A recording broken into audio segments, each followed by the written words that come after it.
Halo teman-teman, tahu nggak? Sejarah mencatat pernah terjadi pembantaian massal di Indonesia loh guys. Mari kita mengenang 5 pembantaian yang pernah terjadi di Indonesia. Pertama, pembantaian Partai Komunis Indonesia. Di negeri yang ramah-ramah orangnya ini, pernah terjadi peristiwa pembantaian yang memakan kurang lebih 500.000 korban. Siapa saja yang terlibat dalam organisasi ini akan dibantai dengan sadis. Pembersihan ini dimulai dari ibu kota Jakarta yang kemudian menyebar ke Jawa Tengah dan Jawa Timur, lalu ke Bali. Meskipun pembantaian terjadi di seluruh Indonesia, namun peristiwa terburuk terjadi di basis-basis PKI, yaitu di Jawa Tengah, Jawa Timur, Bali, dan Sumatera Utara. Terjadi pada tahun 1965 sampai 1966. Yang kedua, pembantaian Westerling. Pembantaian Westerling terjadi di Sulawesi Selatan pada tahun 1946 sampai 1947. Di Sulawesi Selatan, pasukan Belanda menekan rakyat sipil untuk terus tunduk dan patuh kepada pemerintahannya.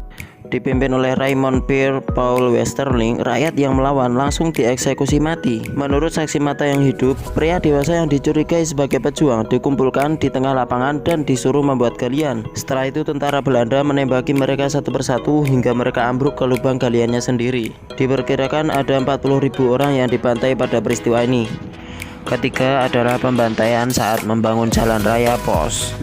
Tragedi ini terjadi pada tahun 1808 sampai 1809 saat Belanda membangun jalan raya pos antara Anyer ke Penarukan. Mereka memeras tenaga rakyat untuk bekerja. Gubernur Jenderal Herman Willem Daendels adalah penyebabnya. Puluhan ribu pekerja paksa hanya diberi makan seadanya, sehingga banyak orang sekarat karena perlakuan tidak manusiawi ini. Belanda yang mengetahui keadaan mereka justru akan membunuhnya dengan cepat dan membuang jasadnya di jalanan. Jalan raya sepanjang 1000 km ini dibangun Daendels dalam waktu 1 tahun saja. Jalan raya ini dibangun dengan darah dan air mata yang tak habis-habis yang menewaskan sebanyak 12.000 nyawa. Keempat, pembantaian etnis Tionghoa. Cerita menyedihkan juga pernah menghampiri etnis Tionghoa di tahun 1740. Kejadian ini bermula pada hal perdagangan. Awalnya pedagang Tionghoa dikenai pungli dan pajak yang sangat merugikan.